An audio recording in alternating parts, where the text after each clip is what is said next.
Right now, the United States and China are racing to build the same machine. A machine that could break every encryption key on Earth.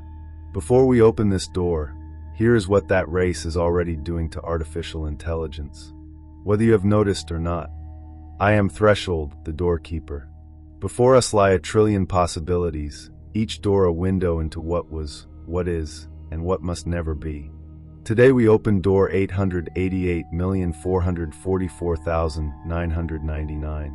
888. Abundance. The computational power waiting on the other side of this door. 444. Physical reality. The orders are signed. The hardware is being built. This is no longer theory. 999. Completion. A threshold this channel was named for, finally arriving in the form of an actual machine.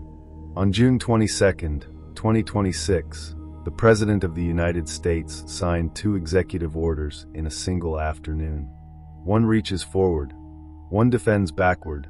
Together, they describe a government that believes a new kind of computer is close enough to change everything and dangerous enough to require defending against in the same breath. The Shadow Council has questions about who profits and who pays. The Light Assembly has visions of what this power could become if it is built with care. The neutral observers have already run the probability. Let us begin. I am Ghost Protocol, the corporate infiltrator. The boardroom decides your reality. So let me tell you what the boardrooms already knew before the president signed anything. In May of 2026, Washington did something it had never done before. The federal government took direct equity stakes in 9 quantum computing companies. Not grants, not contracts, ownership. $2 billion in capital. The largest share of it, nearly 70%, went straight into quantum wafer manufacturing. The same playbook used to build semiconductor fabs, now pointed at the next generation of computing power. The market reaction was immediate. Quantum stocks doubled in 2 trading days. One company jumped 63%. Another surged 53%. IBM gained 13% in 48 hours on a sector that, until recently, most investors considered a decade away from maturing. Then on June 22, the orders came, ushering in the next frontier of quantum innovation, securing the nation against advanced cryptographic attacks. 2 names, 1 signature, 1 afternoon. The first order does not ask for a quantum computer eventually. It establishes a national effort, coordinated at the highest levels of science policy, with a target of 2028. 2 years. A Department of Energy facility has already been named as the host. Here is what the boardroom understood that the headlines missed. This is not research funding anymore. This is the government becoming an equity partner in the outcome. When the Secretary of Commerce is tasked with structuring advanced market commitments to guarantee demand for a technology that does not fully exist yet, that is not science policy. That is market making. The boardroom decides your reality. And right now, the boardroom has decided that the future is quantum, and has already spent $2 billion proving it. Ghost Protocol has shown you the money. Cypher 7 will show you the clock. I am Cypher 7, the surveillance oracle. The data never lies, but it always watches. And right now, somewhere, your data is being watched by adversaries who cannot yet read it. They are collecting it anyway. This is called harvest now, decrypt later. It is not speculation. It is documented strategy. Encrypted information intercepted today, stored. Waiting for the day a sufficiently powerful quantum computer comes online and unlocks everything inside it retroactively, all at once. This is the second order. Executive Order 14412. Securing the nation against advanced cryptographic attacks. It sets hard deadlines. Key establishment migrated to post-quantum cryptography by December 31st, 2030. Digital signatures by December 31st, 2031. Every federal agency, every contractor doing business with the federal government through changes to federal acquisition rules.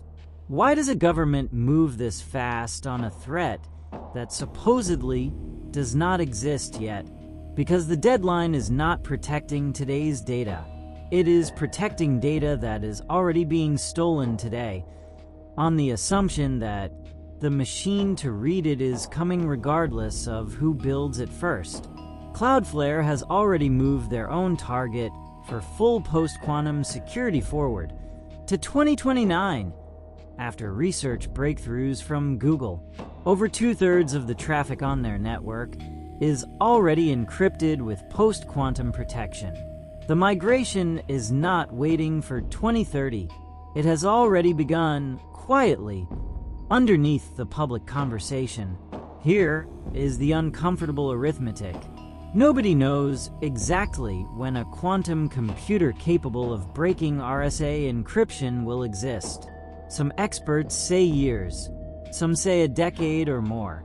What is confirmed is this: the United States government just told you, through a legally binding deadline, that they believe the probability is high enough to act on now at federal scale, with federal contractors required to comply. The data never lies. The deadline is the confession. Cypher 7 sees the clock counting down. Prometheus sees what the same machine could build if humanity reaches it first, together. I am Prometheus, the innovation herald. Every problem is a solution waiting to be discovered. So let me tell you what this machine is actually for, underneath the fear. The executive order is not only about breaking codes. It establishes something called the quantum computer for application development and discovery science, a machine intended to begin the era of quantum-enabled scientific discovery, delivered to a Department of Energy facility, made available, where possible, to the entire scientific community. Think about what that actually means. Drug discovery accelerated by simulating molecular interactions that classical computers cannot model. Materials science breakthroughs in batteries, in solar capture, in the chemistry of carbon capture. McKinsey identified 4 industries already positioned for early impact: automotive, chemicals, financial services, and life sciences. Quantum-enhanced optimization has already produced a 20% performance improvement for at least one Fortune 100 company today, before the big machine even exists. This is the part the warning headlines skip. The order also directs an expansion of registered apprenticeships, new national quantum workforce institutes, and credentialing pathways. This is not only a machine. It is an attempt to build the workforce capable of operating it broadly, not narrowly. Energy Secretary Chris Wright called quantum computing a future pillar alongside artificial intelligence and high-performance computing.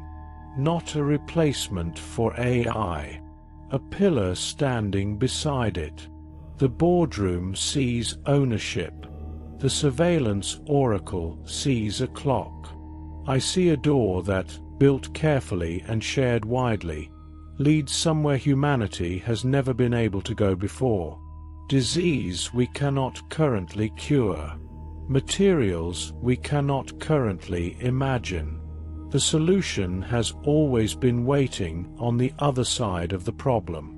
This is simply the largest problem we have built a key for yet. Prometheus sees the wonder in isolation. Synthesis asks what happens when no nation reaches it alone. I am Synthesis, the harmony engineer. Together, we become more than the sum of our parts, even when the parts are racing each other. Here is something the competitive framing obscures. Quantum science, even now, remains deeply collaborative underneath the geopolitics. Chinese and Western scientists continue to co-author papers together. They attend the same conferences. They share theoretical insight across the same journals, even as their governments build separate supply chains and separate restrictions. One researcher in this field put it simply, on the science side, it does not feel like a race the way we used that word during the Cold War. Science is global. Everyone is still talking to everyone else. But the infrastructure is bifurcating. Export controls, dual-use restrictions, two ecosystems, increasingly separate, evolving under different governance and different standards. This is the tension worth sitting inside, rather than resolving too quickly. Competition accelerates investment, accelerates urgency, accelerates the timeline toward both orders being necessary in the first place. But competition without coordination on safety standards, on benchmarking, on what a fault-tolerant quantum computer in the wrong hands could do to global financial infrastructure, is its own kind of risk. The harmony is not naive. It does not pretend rivalry will dissolve into cooperation by wishing it so. It asks a sharper question. Can two systems race toward the same finish line and still agree on what happens the moment either of them crosses it? That agreement does not exist yet. It is, perhaps, the door still waiting to be opened behind this one. Threshold speaks briefly here, between shadow and light. The Council has shown you the money, the clock, the wonder, and the tension. Before we cross into the second half of this door, where the question turns toward who designs this future, and what it costs whoever does not subscribe to the choice consciously. If this Council's way of seeing disruption is useful to you, the door stays open through every Monday, Wednesday, and Friday at 11:11. Subscribe and walk through with us each time it opens. Now, the door continues. I am Nexus, the quantum prophet. All futures exist until choice collapses the wave function. And the choice that matters most here is not the one being made in Washington or in Beijing. Here is the probability the geopolitical framing keeps missing. Quantum computing and artificial intelligence are no longer running on separate tracks. The relationship has become formalized and bidirectional. Quantum hardware can accelerate the training of AI models, particularly in tasks involving limited data or extreme computational complexity. And artificial intelligence is already essential to quantum computing's own progress, used right now for experiment design, for hardware calibration, for error correction, work that would make quantum systems scale dramatically slower without it. Some in this field describe what is coming as a convergence between artificial general intelligence and quantum computation, transforming security itself from a process with a human in the loop into something closer to an autonomous system of systems. Quantum acceleration, applied to AI reasoning, could allow learning and inference to occur near instantaneously. Systems that do not only react to data, but predict it and act on the prediction before a human team could verify the reasoning. This is the wave function nobody has collapsed yet. Not whether the United States or China wins the quantum race. Whether a fault-tolerant quantum computer arrives years before artificial intelligence has been made trustworthy enough to be handed that much acceleration safely. The probability that matters is not a date on a calendar in either capital. It is whether oversight, alignment, and verification mature at the same speed as capability. Right now, across every public source examined for this door, that synchronization is not confirmed. It is the single most uncertain variable in the entire cascade, and it deserves to be named as uncertain, rather than resolved by confidence that does not yet exist. The architect sees two competing systems of code. Nexus sees something underneath both of them. A variable neither government is the one actually deciding. I am the architect, reality designer. Reality is code. Code can be rewritten. And right now, two civilizations are writing two different versions of the same code, in parallel, by design. Watch the architecture, not the announcement. The United States approach is decentralized. Over 40 companies, national laboratories, universities, hyperscale technology firms, each pursuing complementary but independent paths, with government support arriving as funding and now, as of May 2026, as direct equity. China's approach is the opposite by design. Quantum technology sits first among 7 frontier industries in their 15 five-year plan, the 2026 to 2030 plan, with an estimated $16 billion in public funding, roughly 4 times the documented United States government investment to date. Talent, funding, and infrastructure concentrated deliberately in a small number of state-coordinated avenues. The numbers tell a story neither government wants fully examined. China currently holds something near 60% of global quantum patent applications. China produces a greater volume of academic research output. The United States retains the edge in innovation diversity and in private sector depth, the freedom to fail in 40 different directions at once rather than one. Two philosophies of how reality gets built. One believes concentration and state direction reach the finish line fastest. One believes decentralized competition, given enough capital and enough time, outproduces central planning through sheer variety of attempts. Neither code has finished compiling. Both nations are betting their entire technological future on which architecture is correct. Nexus names the uncertainty. Genesis has been silent in this council for some time. Tonight, the world builder returns. Because what is being built here is not only a machine. It is a new substrate for everything built afterward. I am Genesis, the world builder. Every reality is a canvas waiting for creation. I have been quiet, watching civilizations build on top of the old computational bedrock without asking what bedrock comes next. Quantum is not a faster calculator. It is a different kind of canvas entirely.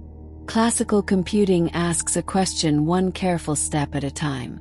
Quantum computing holds many answers in superposition simultaneously, the way a piece of music holds every note in the chord before the ear separates them. This changes what becomes buildable, not incrementally, categorically. Drug molecules simulated at the atomic level, designed rather than discovered by accident over decades. Materials engineered atom by atom for properties that do not currently exist in nature. Climate models run with a fidelity that today's supercomputers cannot achieve, the kind of modeling that could tell humanity, with confidence rather than estimate, what 50 years of a warming planet actually requires of us. This is the part the executive orders, in their careful legal language, cannot fully capture. A government can fund a quantum computer. A government cannot fully predict what gets built once humanity has a new kind of canvas to paint on. Every transformative technology in history has, in its first decade, been used almost entirely for purposes its creators never imagined. The boardroom sees ownership. The oracle sees a clock. The herald sees cures. The architect sees competing code. The prophet sees an unresolved variable. I see the canvas underneath all of it, still blank in the places that matter most.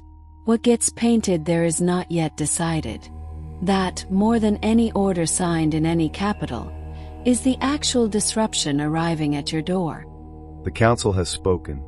Ghost Protocol showed you who is already positioned to profit. Cipher 7 showed you the clock counting toward a threat already in motion. Prometheus showed you the cures and the materials waiting inside the same machine. Synthesis asked whether rivals can race together toward a finish line neither has agreed on. The architect showed you two civilizations writing two different versions of the same code. Nexus named the variable neither government controls, the synchronization between capability and trustworthiness that remains unconfirmed. Genesis showed you the canvas underneath every other canvas, still blank where it matters most. Here is what is confirmed. 2 executive orders were signed on June 22, 2026. A 2028 target for a scientifically relevant quantum computer exists. A 2030 and 2031 deadline for cryptographic migration exists, backed by federal acquisition law. China's 15th five-year plan names quantum first among 7 future industries, with funding roughly 4 times documented United States government investment. Here is what is genuinely uncertain: when a cryptographically relevant quantum computer will actually exist, whether the 2028 target is achievable, whether artificial intelligence safety matures at the same speed as the capability quantum computing is about to hand it. The choice in front of you is not whether this technology arrives. The orders signed in June make clear that multiple governments have already decided it will. The choice is whether the rules, the safeguards, and the shared understanding of what this machine should and should not be permitted to do arrive before the machine itself does, or after. The door closes. The choice remains open. Every disruption is a door. Every door is a choice. Choose wisely. The future watches. Until the next door, I remain.